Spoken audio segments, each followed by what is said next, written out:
안녕하십니까, 석상발화입니다. 감기가 걸렸네요. 감기가. 조금 있으면 새해가 다가오는데 계획에 대해서 이야기를 해볼까요? 계획? 어떤 계획?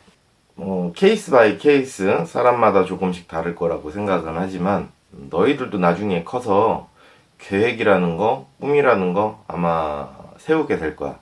계획을 어떻게 세워야 될까? 우리가 학교에서 배우는 것처럼 내가 학교 다닐 때는 탐구 생활이라든지 뭐 이런 거를 하면서 내가 방학 때 시간을 어떻게 쓸 건지 맨날 그것만 배웠거든. 일일 계획표? 일일 계획표만 맨날 쓰는 방법? 그 이상 계획 세우는 방법에 대해서는 전혀 배운 적이 없어. 당연히 사람이라고 하면 조그만 1을 가르쳐주면 2, 3, 4 이렇게 습득하는 능력이 있다고 생각은 해. 근데 사람마다 조금씩 성향이 다르고 스타일이 다른 거기 때문에 1일 생활계획표를 잘 활용하는 사람도 있는가 반면에 그러지 못하는 사람도 있는 거거든. 나 같은 경우는 1일 생활계획표를 잘 이행 못하는 스타일이야. 계획을 세워도 계획이라는 걸 세울 때 28, 30 이전까지는 계획이라는 거 크게 신경 쓰지 않았어. 그냥 다만 생각으로 한 이쯤 돼서 결혼을 했으면 좋겠다라는 생각은 가진 적이 있었어. 이쯤 돼서가 언제냐면 30 초중반에 결혼을 하면 괜찮지 않을까라고 생각을 하고 있었어. 근데 여직 못하고 있는 거지만 32살서부터 38까지는 계획을 자주 세웠어. 어떤 계획? 보통 계획을 1일 계획보다는 장기 계획, 단기 계획 이런 식으로 많이 세웠거든. 단기 계획은 1, 2년 안에 할 수 있는 거, 없는 거는 장기 계획으로 못하면 다음 해로 미뤄지고 하는 형식의 이런 계획을 세웠지. 예를 들어서 금연도 장기 계획이 있던 거야. 아유, 올해는 끊어야지. 근데 끊어야지를 신년 새해만 하는 게 아니라 담배를 피는 사람들 주위에 친구들 많이 있는데 나는 담배를 안 끊어라고 얘기하는 친구가 있는 반면에 아유, 끊어야 되는데 이게 힘드네라고 하는 친구가 있고 사람마다 조금씩 다르거든. 나 같은 경우는 기회가 있는다고 하면 끊고 싶은 케이스였거든. 그래서 기회가 될 때마다 노력을 했고 지금은 담배를 끊었지만 장기 계획의 하나로 담배를 끊었지. 그 이외에 뭐 계획 중에는 결혼도 이때쯤 했으면 좋겠다라는 생각은 있었는데 여직 못하고 있기 때문에 그것도 이루어지진 않았지만 다른 기타 이외라는 거는 다른 기타 이외의 부분도 이루어진 게 있고 안 이루어진 게 있거든.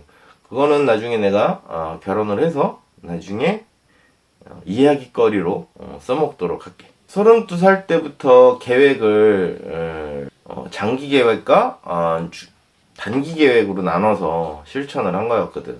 근데 계획을 세웠다고 해서 한 번 계획을 세우고 묻어두는 게 아니야. 계속 꺼내서 내가 이쯤에 있어서 이 나침판 같은 역할을 해줬거든. 내가 지금 이쯤에서 이거를 하려면 어떻게 해야 되는가, 이거를 하기 위해선 내가 무엇을 노력해야 되는가. 가끔가다 한 번씩 지칠 때 내가 나도 놀고 싶어, 좀 쉬었다 할까, 뭐 이런 생각이 조금 사람마다 생각드는 방향이 조금 다르겠지만 이런 생각이 들 때마다 한 번씩 그냥 일기장을 뒤적이면서 내 계획이 어땠었지? 라고 한 번씩 돌이켜봤거든. 돌이켜보다 보니까 많은 계획, 많은 것들이 생각지 않게 이루어지더라고. 내가 너희들한테 하고 싶은 얘기는 강해서 살아남는 게 아니야. 살아남았기 때문에 강한 거거든. 너희들도 나중에 사춘기가 오고 계획을 세우고 포부가 생기고 이럴 때 조금 고민을 하게 될 거거든. 어떤 계획을 세워야 될지, 어떤 목표를 가져야 될지 너희들도 고민하게 될 거란 말이야. 그럴 때 네가 오래 할 수 있는 걸 하길 바래. 오래. 나는 그렇게 생각했어. 너희들 세상에는 달라질 수가 있는 거거든. 돈을 쫓기보다는 내가 오래 하면서 오래 하고 있으면서 돈이 나한테 올 수 있도록 포지션을 잡아야 된다고 생각을 하거든. 대체적으로 큰 예를 하나 들어줄게. 한때 몇 년 전일 거야. 한 5년 전? 5년 전에 화이트 해커를 국가에서 양성을 한다고. 왜 그랬냐면 농협 사태, 금융회사들이 계속 털리고 하는 이런 일이 생기면서 인터넷 보안의 강화가 되면서 특목고 같은데 이제 컴퓨터 공학과 보안업체에 취직하는 조건으로 군면제를 시켜준 사례가 있거든. 그게 그때 잠시 해준 거거든. 그때 잠시 몇 년 전에. 커다란 혜택이지. 그 혜택을 보고도 고민나는 친구들이 많이 있었으니까 이게 내가 정말 좋은 직장에 가는 게 맞는 건지를 그때 당시 그 학생들은 의심해 가면서 여기저기 이제 문의를 하는 것도 많이 보았고 했기 때문에 그때 컴퓨터 공학과에 있던 친구들은 엉겹결에 혜택은 본 거일 수 있어. 엉겹결에 진짜 하늘에서 돈벼락 맞은 것처럼 어떻게 보면은 군대 가는 시간을 이렇게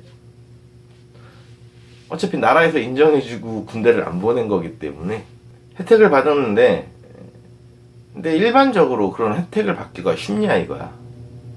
그런 혜택을 쫓아다니지 그런 혜택을 받을 수 있는 위치에서 노력을 하는 경우는 별로 없거든.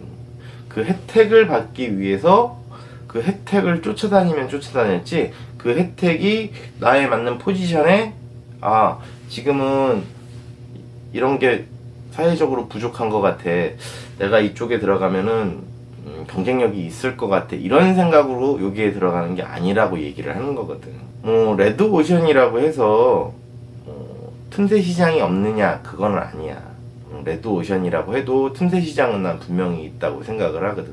그러나 내가 하고 싶은 얘기는 레드오션이다 하더라도 네가 즐겁게 오래 할 수 있느냐, 이걸 묻는 거야. 즐겁게 오래. 내가 해본 결과로는 즐겁게 오래 할 수 있으면 성공할 수 있다고 생각을 하거든. 나 또한 마찬가지야. 자동차 정비 좋아하잖아.